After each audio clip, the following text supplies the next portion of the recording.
Welcome to What's the Worst That Could Happen. I'm your host, Abby Whitaker, and today we are welcoming Boston from Boston Fitness. He is going to talk us through his business journey, his personal journey, and a few tips to get your dream physique. So I'm not going to do Boston injustice. I'm going to get him to tell his own story. So firstly, obviously, I'd love to welcome you to the podcast and thank you for traveling to come and do this with me. And No problem. yeah. Thank you for having me. No worries. And secondly, I would just love for you to start by introducing yourself. Give us a little bit of your background. Yeah, my name's Boston. Grew up in Brisbane. Originally from Sydney, grew up in Brisbane. And then as I was going through school, my dad is a chef. Well, he was a chef, sorry. Pretty, you could say more upper in the realm of cooking. Stopped that. So when I was younger, I was always introduced to fantastic food. Not just small little bits, like lots of great, good food. And when I was going through high school, particularly middle school, really, and getting into that stage, I loved it so much that I was most definitely on the bigger side of things. I think I saw a thing the other day of a rugby tour I went on. All the kids were like a solid 35 kilos, 40 kilos, and then there was just me like at 75 in grade 7. So I loved food. And always have and still do. My problem was I loved it too much, and it led me down a route of, adversity, dealing with people and their opinions and judgment in terms of bullying and everything like that. And then it also led me down the route of health and learning to take action. And I think that was really what was the catalyst towards me going down the health route. So that's like a really brief introduction. Yeah. Okay. And so with that journey to health, obviously, when you're younger, maybe you don't understand those things as much. What was the point? Like, where did you decide I'm going to go and study health? Like, tell us a little bit about your qualifications, because you have got a very impressive long list of them. Thank you. And then sort of like what guided you to want to go that way? It actually started with me saying 8 kilos. So when I was at the pinnacle of dealing with bullying, dealing with just general school life, dealing with, you're starting to get into the age where you're starting to get attention from other people, especially girls and stuff like that. It got to the point where at the pinnacle, I couldn't handle it anymore. And all I said to myself was 8 kilos. And I think the heaviest I got to when I was back then was probably 6 or 8 kilos. And it was that 8 kilos, that's what was the catalyst to me going down the education route of health. And in class, I was that very much that kid. Instead of playing video games and stuff, I was looking up how to build muscle. What the fuck is a keto diet? What are these things? So I knew from then, naturally, I had a general interest into this line.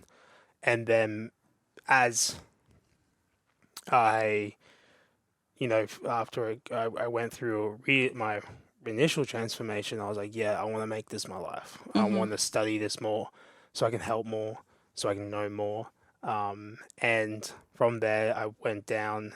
From leaving school, I was the only kid in my grade to do nutrition. So I went into nutrition in my first year and then bailed after that. Then I went into biomedical science, which I then completed, where I minored in human physiology and majored in human anatomy. So I loved everything to do about the body and how it works, the intricacies of it too. And then I went down in between my studies as well as doing nutrition as a elective subject, etc. After that, I wanted to go more down the sports science route, which led me to the UK. And then, that's where I completed my Masters of Sport and Exercise Physiology. Pretty much from there, I was like, cool, awesome. Do I go down the academic route and pursue PhD, or do I go back to my original dream, which was to help people through social media and be the coach, which I had? Amazing. So take us a little bit through that and your business, I love that you've touched on, kind of hitting that fork and going, do I go and be corporate, or, sort of go academically, or do you do what you've done? Take us a little bit through your business, a little bit more, and exactly what you do. Yeah. So my business has evolved since it's not really, and this is something I did struggle with. I have constantly struggled with. There's a thing in the coaching world where if you're very niched, it's because you're less qualified, and if you're very qualified, you have to be less niched because you can and you do know how to help more. And that's something that I've dealt with all since when I started my business back in 2016 to now, is finding like that single identifier. Like, some people are like, I help X MMA fighters get their balancing their energy levels and training load, etc. But for me, it really went through a lot of hurdles. So health and fitness changed my life, and that was something that I wanted to really focus on. However, a lot of the time, what I was confronted with, obstacles, was that people weren't coming to me because they wanted to improve their body, improve themselves. They were coming to me because they wanted to fix how they looked, because they knew ultimately that wasn't something they wanted to proceed with. And they had tried crash diets, fad diets, the whole diet culture's messed up, and they were a byproduct of it. And they said, no more, I can't handle it. They ultimately felt like a failure because it was so over restricting. It was just bullshit. So it kind of then molded into, well, I'll help people achieve their dream physique, but ultimately throughout the process, getting them towards looking at health and fitness as the primary way to improve your overall well-being. That's the end goal with them. As a byproduct, we will naturally have more body confidence and physically look to a degree better.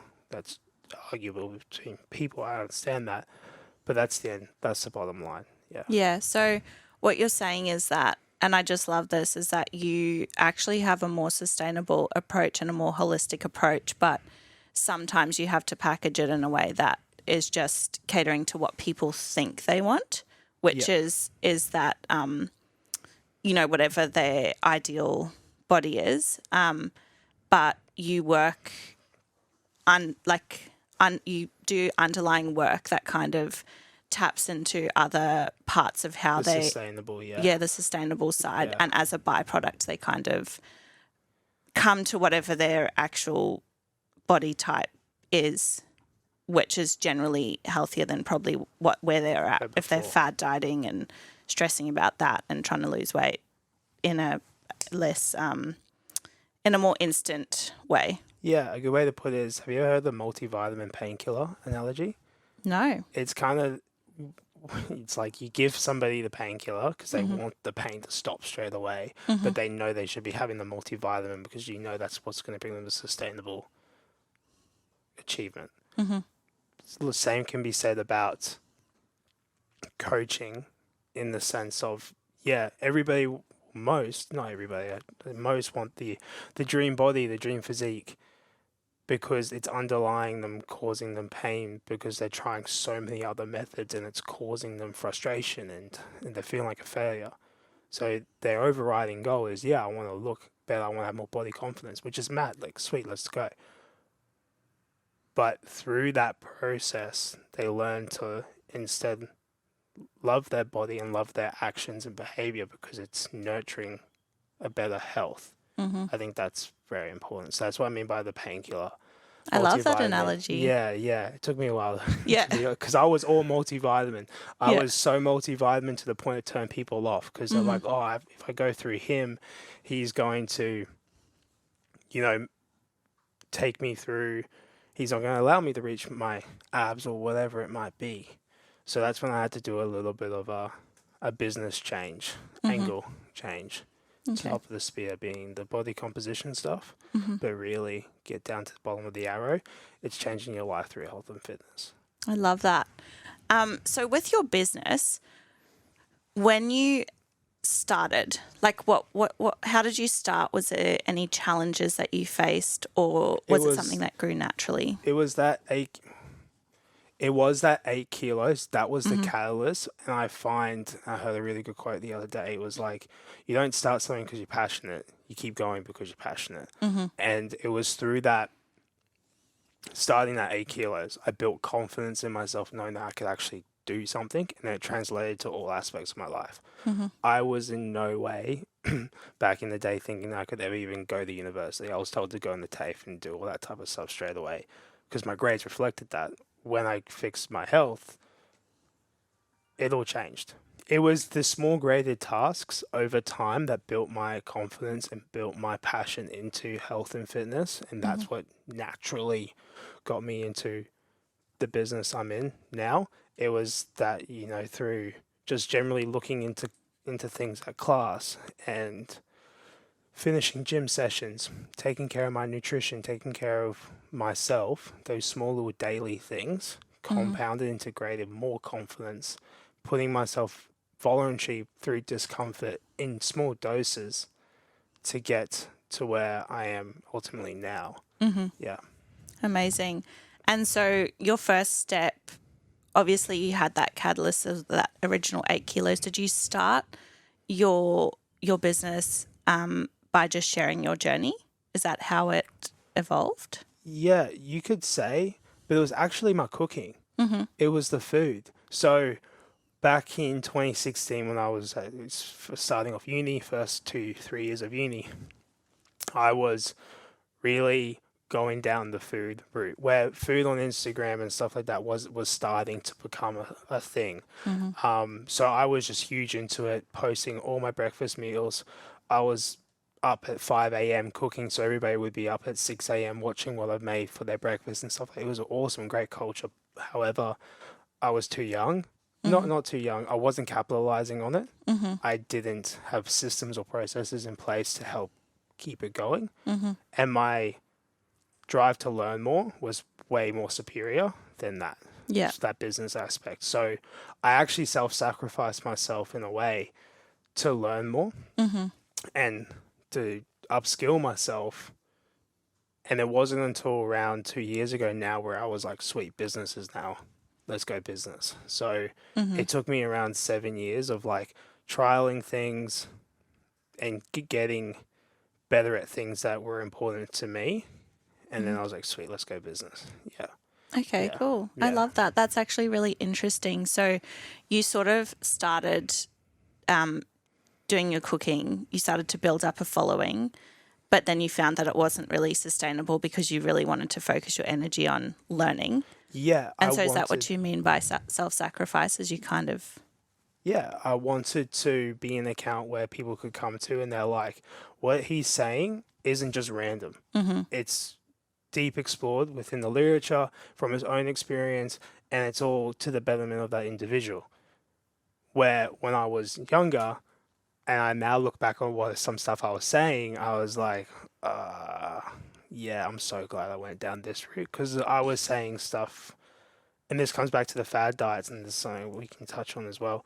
I was talking about like lemon and waters to help burn fat, stuff that has been debunked as myths. Mm-hmm. Now, I'm glad I don't preach that stuff anymore because I'm more evidence based. But back then, I was, it was a fad. It was a trend. Yeah, yeah. So it helped me studying and me putting myself through self sacrifice. Now, you could say, enhance my credibility as a Mm. as a coach and then as a business.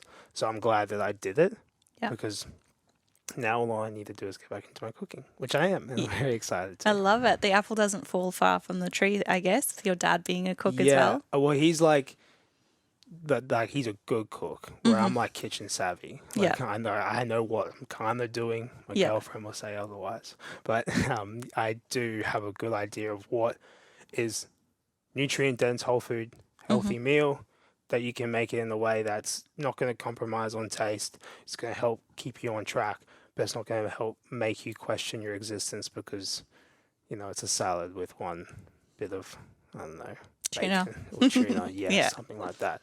Um, My journey, however, when I was younger, was a bit, you could say, I lost all my weight without tracking. Mm-hmm. I never tracked a single calorie.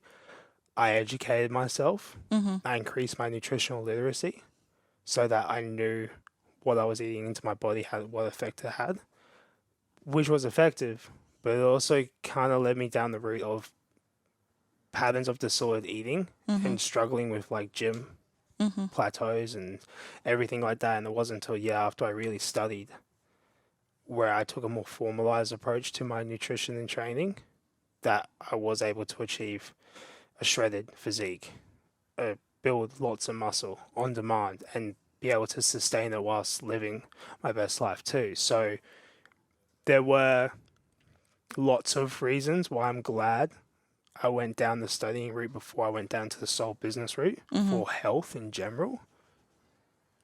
And that's what I mean by the self-sabotaging aspect. Yeah. I love that you have brought it up because I've spoken with a few different business owners in the past, and I have actually had this theme come up before where people are like, oh, 8 years ago or 10 years ago, like I was sort of saying this sort of stuff. And now I just really strongly like disagree with what I was saying. And I think it's actually really great when people can kind of acknowledge that and go, now I'm more this way or whatever, instead of like sort of like hanging on to what they said 10 years ago. Yeah. They evolve as they grow, their business evolves with it. Yeah. Yeah, totally. So I would love to ask you, what do you feel like we love talking about what we're good at, but what are your weaknesses? My weaknesses is what I was saying before in terms of not with being okay that I can't help everyone. And that's something I've always struggled with, focusing on one specific demographic for now. For now. Another weakness, you could say, toxic trait of mine is my way. I live in my own world. Everybody lives in it. So it's more being a little bit more compassionate to the people around me. And it comes with owning a business. It's never like, it's not a 9 to 5 where you can be like, sweet, I'm clocking off. You are constantly on. And it's that constant uncertainty that can drive me into that state of mind where I'm just doing me. Everybody else around me can not fuck off, but fuck off for a second because I'm focusing on this. Yeah. And that's one of my toxic traits, and that's what I'm working on right now. I actually had a therapist to work on it with me because it was something that wasn't helping in areas of my life that I wanted to be not affected by. So, yeah. I love that. I love that you're so aware of it, and not only are you aware of it, but you're doing something about it, which I'm not trying to be sexist or anything, but like it's less common to see in males, or in my personal experience, to see males who are kind of like aware of what they're doing. They're like, I'm going to do something to fix this, which is kind of a theme of your life, which is really cool. Love it. Yeah, I honestly believe if you voluntarily put yourself through discomfort and adversity in small doses, not only do you change like how you perceive yourself, whatever, but you change yourself like deeper to the cellular level, like the way your cells talk to each other, your way your neurons communicate, the way your protein codes DNA, your DNA codes proteins. Like it doesn't just change your physical when you put yourself through voluntary discomfort in small doses, you actually change your psychological too. I most definitely recall the type of thinking I was having when I was younger, and to think like that, I have moments now where I'm like, oh, I used to think like that. It's like, wow, it's you can adapt, you can change, and it's very much similar to exposure therapy at the same time. I also feel like I've lived two lives in that sense too. I was going to bring that up because you talk Yeah. about that on your Instagram, and I really wanted to hear more about that. Yeah, definitely. Yeah. What would you like to know? Tell me about your two lives. Well, one was the super simple victim mindset. Why is everybody doing this to me? Why am I this? Why am I that? Why can't I? It was very victim and reactive. And that's when I turned the switch And talking about small doses, it was that small incremental change to know the proactive mindset that everything I do is a reflection of me, and I have responsibility for everything, and I take responsibility for everything. Obviously, like, if COVID happened, that's not my responsibility, but Mm-hmm. like stuff where I know I do have responsibility for, I take it. And I think that was an underlying factor for my increased chance of Mm-hmm. success all throughout my studies and now my business pursuits. Yeah. Amazing. I love that. And so that transition happened when you lost weight? Is that the two I lives? think me initially putting myself through that transformation was a blueprint on how to be successful Mm-hmm. in other areas of my life, because I found, man, like if I improve my health, like everything around me improves. Mm-hmm. Like, and and that's what I mean by the whole body composition thing. Like, yeah, people might want to come to me to improve their physique, and I 100% see the benefits of why you would want to. However, they more often than not, they'll finish with me and they'll go, I've nothing has changed. Like, yeah, I might look amazing, but man, I feel fantastic. Like, I can't believe I've been living a life that hasn't been like this, and it's that pure nature of it there. That's how it had. That's the effect it had on me, Mm-hmm. and that's why, like, I've been able to sustain since, like, I lost all that weight when I was 13, 14. Mm-hmm. I'm 26. Yeah. I've never thought about going back because I've lived that life, and that life Mm-hmm. sucks ass. Like, I'd rather live the life I'm living now. Yeah. Yeah. Amazing. You touched on fad diets a little bit earlier. Yeah. Um, what's your experience with them, and how can you? I mean, I feel like a lot of us fall into that fad diet category. What can And you no, tell us about them? and no shit, they market themselves very well, Mm-hmm. very well. Like, it's amazing how well. And like, even like what 20 years ago, Diet Coke was literally specifically targeted to skinny, middle-aged women. Mm-hmm. Like, that was actually quite fresh, and the fact that I think you can read at the back of a Monster can, the sugar-free Monster cans, it says, all our lady Monster girls were getting frustrated with all the sugar. Like, it's specifically targeted. Mm. And that's what I mean by the marketing itself. With my experience with fad diets and diet culture, and stems back to me losing all my weight without tracking, was that it's effective, and like there is actually good intent with it, because at the end of the day you're trying to lose the weight.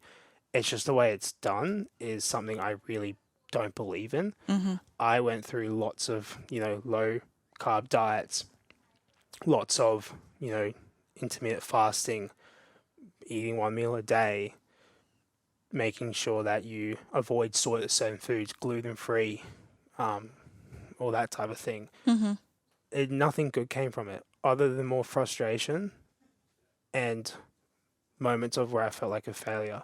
I had a time where even in one of my science classes, the teacher came out because he was noticing I was losing weight very quickly, and I had to leave class because I was so depleted Mm-hmm. of energy. He comes up to me and says, "What are you doing? The body can't change that quickly. You need to Mm-hmm. give it time to adapt Mm. slowly." So it's not that I have a deep-rooted hate for fad diets and crash diets. Mm. I just don't believe in what what the way in which they can get you to the outcome, Mm-hmm. because I've tried them myself. Yeah, they're not sustainable or maintainable. No. Don't have longevity. Yeah. And they put people in a worse state. Mm. Like let's say somebody goes ahead and tries a really low carb diet. Mm-hmm. Don't even look at the fats or protein. Then they start running more. Mm-hmm. And then they start trying to get into the gym. Cool, goes well for 1 or 2 weeks. They get a whole heap of water weight loss. They might jump on the scales if they're confident enough to. They might see a little bit of body fat reduction. Fantastic. Mm-hmm. They do that for 6 to 7 weeks. That's where shit starts going south. Moods drop, libidos drop, stress is through the roof.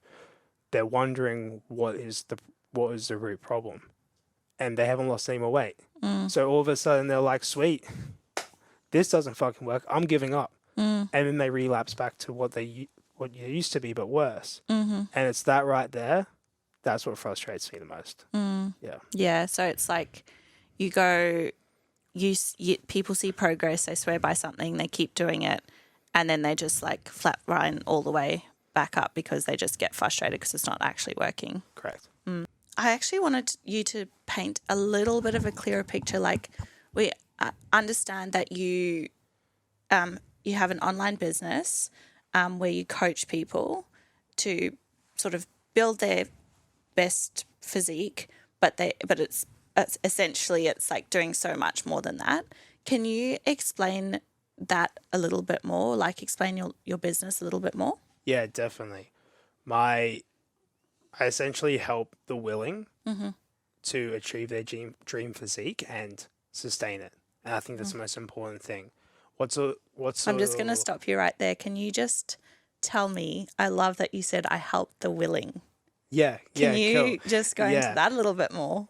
Well, you're at the end of the day, you're putting yourself through something you don't want to do if you're trying to change for the better because you put yourself in a certain state. The willing aspect comes down to people actually wanting to change because you can have the idea. You can be like, sweet, I want to. For example, Ben's told me that he's on a new weight loss diet, or Tracy has gone ahead and said, I'm on this 6-week bikini diet. And they're like, oh, sweet, I'll try it. But do they really want to do it? No. They want the idea of it because other people are doing it. And it's that intrinsic motivation that you're willing to do it. And I think that there is the key driver to being able to achieve what you want to do because it's hard. Challenges arise, obstacles will always arise. And when your why is tested, it's during those moments that those challenges arise. Do you push through or do you just go, yes, sweet, this was fun. Yeah. I'm going to go back. And that's cool.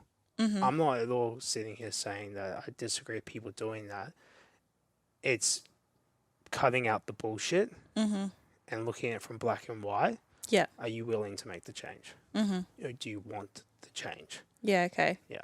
So when you have established, like, someone comes to you, you've sort of had that conversation with them. I assume that you have quite a blunt conversation with them to not really establish blunt, that. Not really blunt. There's just a lot of extensive questions. Yeah. Like people say to me, I want to lose weight and build muscle. I'm like, why? Like, oh, because it makes me feel better. I'm like, yeah, cool, but why? They're like, oh, because I've been trying diets before and they haven't gone too well for me. Oh, why? Why haven't they gone well for you? Oh, because like I'll start for 1 week and then I'll crash the second week. Why? Oh, because I went way too high too quickly.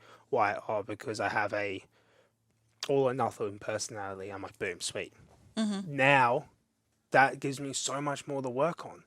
So I feel like if you get superficial answers and superficial goals, you're going to get superficial results. If you want the actual straight up deep and life-changing results, you need to have that deep internal motivation. You need to understand that individual's why. Okay. True why. I Their love true that. why. I love that. Yeah. So once you've established that why, what's the journey you take them on? Is it The roadmap. the roadmap? Yeah. So the first couple of weeks is definitely just establishing, their new discipline, their new daily duties, their new things that they need to kind of get on top of. I generally say to my clients, my new onboarding clients, don't expect any results from the first 1 to 3 weeks, maybe, because you're just going to get used to everything. You're going to get used to the eating style. You're going to get used to the training. You're going to get used to the actual discipline of doing all this stuff. From weeks 3 to 12 to 14, that's where we go. It's like you wake up every day and your number one goal is our goal together. Perfect world. Everybody's different. I understand that. Weeks 15 to, you could say 20, that's where we really work on the behavior type of stuff and how do we sustain that dream physique. That's where the education comes in, and that's where it's more of an education focus and slowly implementing the behaviors. And then from there, it's really going over everything and making sure that we're all good. I've got clients that I've had for 3 years. Like some clients just stick with me because their goals change, and that's okay. But some, we reached it, they can sustain it. They're like, sweet Boston, I'm really happy. thank you. And I'm like, business handled, thank you. Like, awesome stuff. But that roadmap is different to everybody. Yeah. Somebody could say to me they want to lose 5 kilos. Somebody could say to me they want to lose 15. I've actually got a girl at the moment who's losing, she's lost 30 kilos with me over the space of 18 months. So we're doing a really slow approach. She started at 140 something, 145, I think. And now she's at the 110s. And like, I want to keep going with her until she's in the 80s. Yeah. So like, do you see how everybody is different? Yeah, Where I totally. had somebody who, he said to me, he said, I don't actually feel like I need your service. I don't feel like I've done everything good as on my own. I'm like, why? I did say to myself on the call, like, why are we here then? Like, why are we speaking if you think you're good? But I convinced him that he was selling himself short because he said he wasn't too happy with the way he looked. 9 weeks later, he's got to his. He's said to me he's never thought he could ever look like the way he is, and we've actually increased his calories. We've increased everything that he was against, and yeah, so that's what I mean by everybody's individual. Yeah, totally. And so with your support, like what is your level of support? You do like talk me through that a little bit more. Yeah, weekly check-ins from me, going over all the service, all the data that I get my clients to collect, and then weekly Zooms with me if that's something that they wish. Yeah. 24/7. You know, pocket coach, call me. Yeah. Message me on WhatsApp. So I really do. I actually call it P2P, prioritize the progress. So I'll have like a check-in system that's efficient, that you can see your buy-in, you can see your tangible buy-in over time, that what we're actually doing is getting you towards your goals. Because if you can't, then you're not going to keep going, are you? Yeah, totally. Man, I love that. I'm actually quite tempted to just put myself on the line here and get you to find out what my why is. Oh, for real? Yeah, go for it. Okay. Well, first of all, what's your goal? That's a good one to go with, because like we can't understand the why if we don't understand what we're trying to achieve. Yeah. Okay. So I'm a mum, and sometimes I tell people I have a baby, but I've actually got a 3-year-old. And since I became a mum, I've struggled to lose weight. Yeah. So my goal is to lose 20 kilos. Yeah, awesome. That's a cool goal. I really like it. Why are you telling everybody that you're only got a baby you got a baby, but you're actually got a 3-year-old? Because it gives me an excuse to have not lost the baby weight. Yeah. In 3 years. And how do you think that lie has been treating you over the last couple of years? I think it's just an excuse. Excuse, lie. Yeah. How do you think that excuse has been treating you?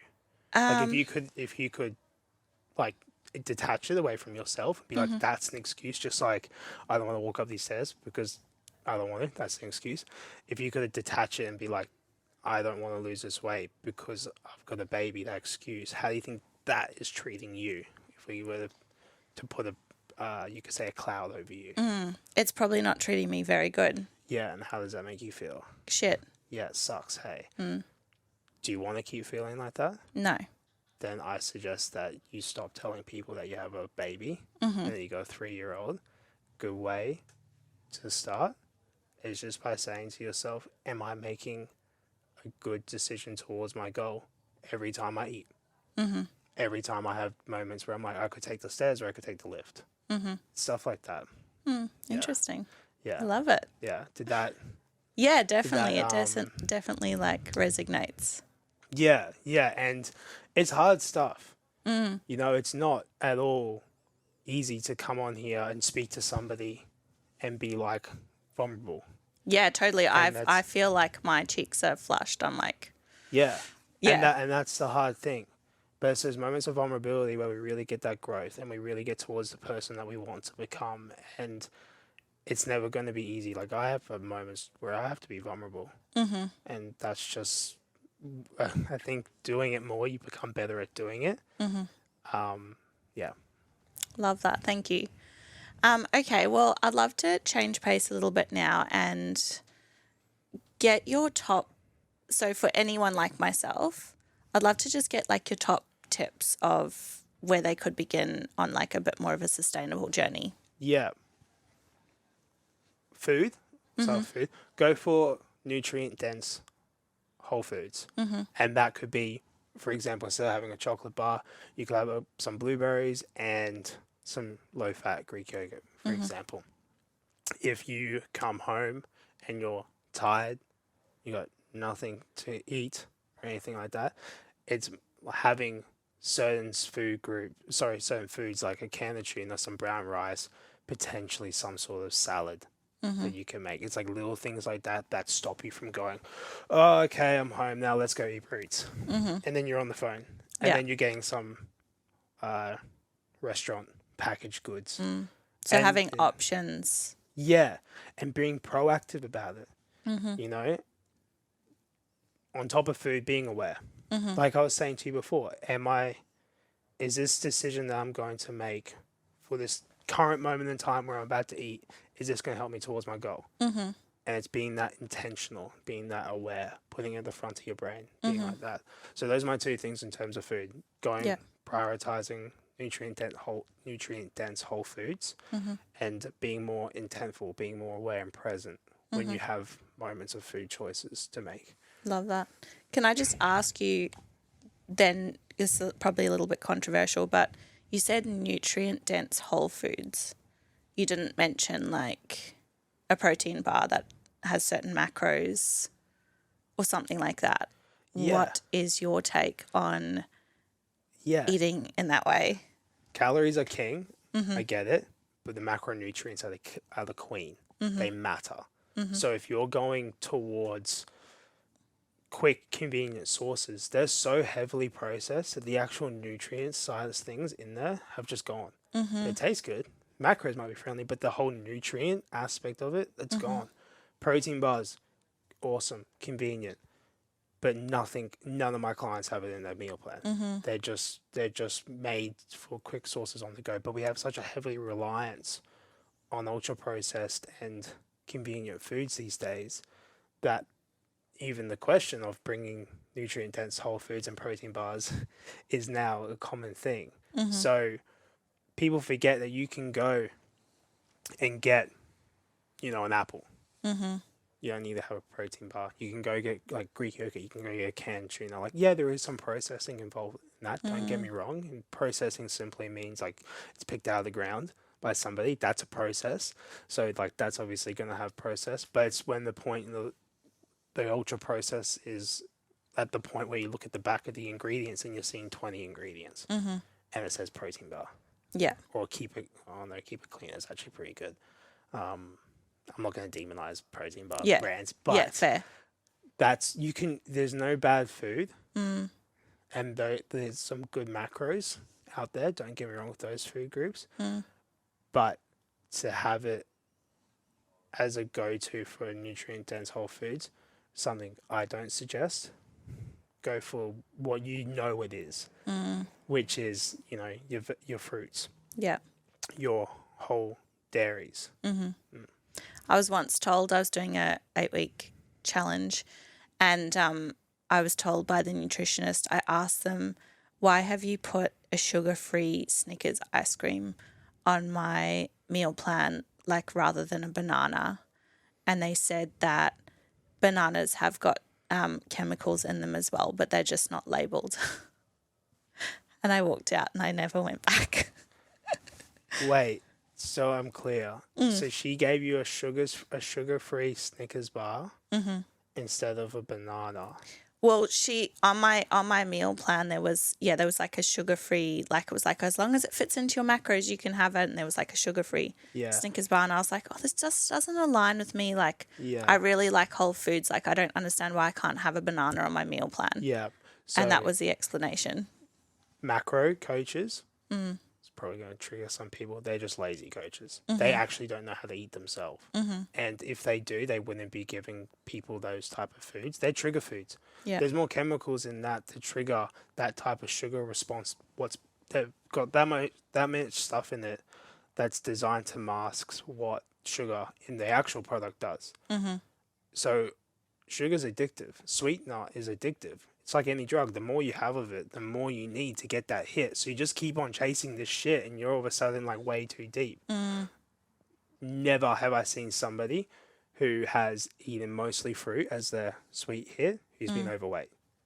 It's more the individuals who are on lots of the diet, sweeteners, lots of on the sugar as well. Thank you for clarifying that. And Yeah, I don't know. we love triggering people. Yeah, I'm not too sure if I agree with that approach, but I understand where she's coming from. Because you got to factor in a lot of things.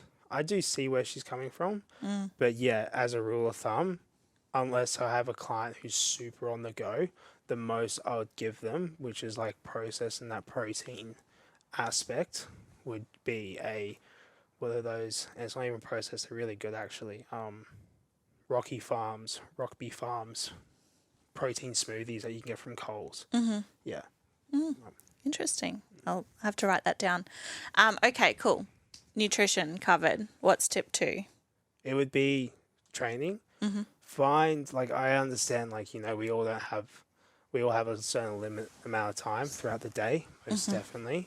But what we spend our time on is what we value in our life, and it comes down to how much do you prioritize your health and how much do you value it, because you can create time for it.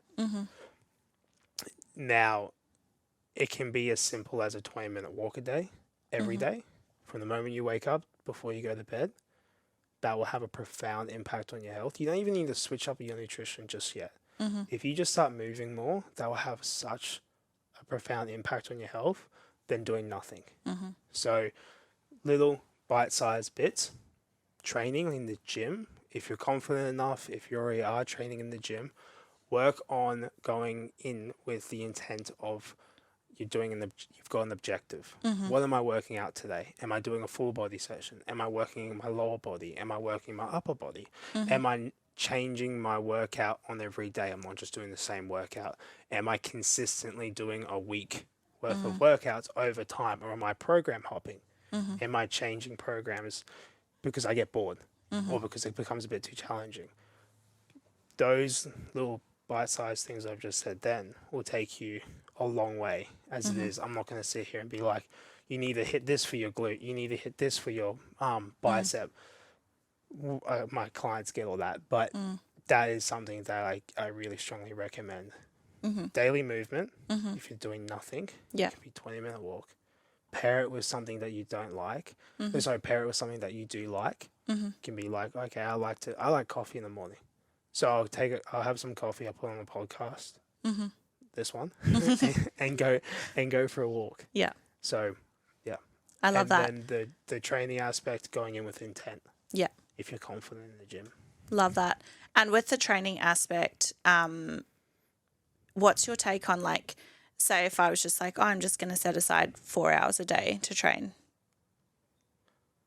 Like, is the more the better? 4 hours a day. But no, do you know what I mean? No, is it like... No. So with training is an external stress, right? We're causing stress to the body. That's what everybody forgets. We got work stress. We got every other lively stress. We go and add more stress. For example, doing 4-hour sessions, you're just going to create a negative balance within the body, and then you're going to burn out very quickly. If you're time poor, maximizing your time in the gym, you can get a really good workout in 45 minutes every day. Yeah. No, sorry, not every day. Every 3 to 5 times a week. Yeah. If you're spending 4 hours in the gym, you're on your phone too much, you're talking to people, you're actually not training, you're either taking photos of you think you're training or you're doing something else, or you just got way too much time on your hands.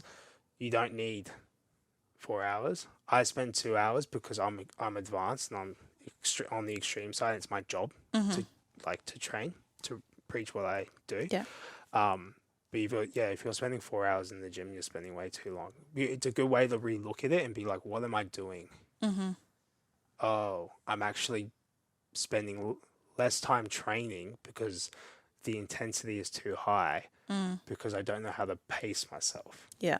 So how do I learn how to pace myself? How do I learn how to actually go in with intent? I've got exercise A, B, C, D, the complete, and I'm out. Yeah. And I know all those exercises are going to help me towards the body composition that I'm going for. Because if you want to change your body composition, the way you look, weight training is your number one weapon. Cardio, cool. Great for cardiovascular health, heart health, blood vessel health, all that type of stuff.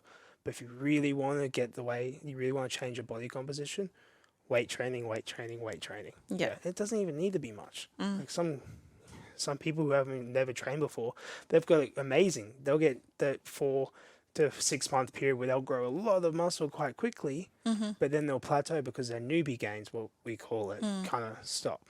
Yeah. I love that. Okay. Tip number 3. It comes back to balance.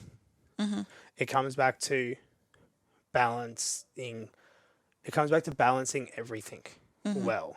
And like I was touching on before, exercising is an external stress. Taking on board new disciplines and fixing your nutrition and new eating habits will change your day-to-day activity. It's understanding that it will take time and that it's a balancing act. We are constantly trying to balance life and then at the same time now nutrition and training. And I think once you learn to balance and being aware that it's a balancing act, a lot of people don't know that. A lot of people forget. They just go gung-ho and then they're like, oh shit. Once they remember it's a balancing act, I think that really is a great stepping stone in the right direction. Okay. For your Awesome. hormones health as well. Yeah, totally. And I find a lot of people who are extremely stressed, let's say you got the 7 a.m. to 7 p.m. work colleagues who get into the work at 7 a.m. They're your more extreme cases because now they don't have many activities to actually help bring restoration and natural good feelings because they're so limited on time. So it's so easily accessible to be so stressed out and you got all the stress related hormones coming through. Now all of a sudden you're like, sweet, let's get all the good, easy, accessible feelings like alcohol, drugs, smoking and all that in sedentary activity. Let's just get all those because they're easily accessible. And let's forget about training. Let's forget about taking care of our health. Let's forget about bringing restoration. It's the instant gratification, isn't it? Yes. Yeah. Okay, awesome. I love that. Any other tips you want to share? So it comes back. Small graded wins. I find that has a profound impact on my client's success. Love that. Being proud of yourself for actually making a change and not trying to go from A to Z on day one, A to B, B to C, C to D, and then take every day as it goes. And I think you'll find in 2, 3, 4 months' time, you'll make such a profound impact. You'll be like, this is addictive. Amazing. I can't keep living the way I used to. This is it. I had a client who actually, we were struggling a fair bit. And he was up at that higher weight for his age and his stature. And then we focused on the small wins and taking every day as it goes. And now he's like 12 kilos down and he's shredding it down very quickly. So small wins. I love that. Small wins. Never undervalue the magnitude of small wins because they are no small feat, but they have such a profound impact on your life. You should coin that little phrase there. That was good. I've got a lot more. I wanted to phrase some, but yeah. Love it. Okay, well, I'm going to wrap this up now because I feel like you have provided so much amazing value, not only in your journey in business, but also in your area of genius as well. Is there anything else that I've missed that you would love to share? No, thank you very much for having me. I hope that whoever's listening found it useful and can actually implement some of what we discussed today into their everyday life. And let me know how you go. Amazing. Thank you so much. We can find Boston on Instagram, Boston Fitness, which we'll obviously put in the show notes as well. So if you found what he's told us today useful, obviously you can find him there, connect with him, and you've absolutely blown me away today with your tips. Like, I'm actually getting in your DMs right away.